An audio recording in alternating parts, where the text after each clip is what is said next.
Bakit ganun? Ako yung nagloko. Ako yung tarantado. Bakit yung mga anak ko yung Bakit ganun? Ako yung nagloko. Ako yung tarantado. Bakit yung mga anak ko yung pinaparusahan? Sana ako na lang eh. Paano tama na eh? This time kailangan ka ni Ashley. Hindi ko pababayaan ang gusto ko pang won't let her live the rest of her life in a wheelchair. O bakit si Paolo?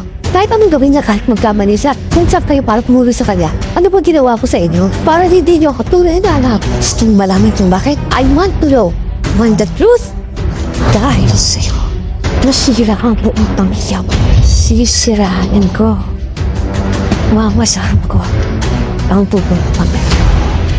Mark my words. Hindi lang ikaw magdidesisyon ito, Altair. Unang-una pa lang, maayos na pinatakbo ang pagpagla.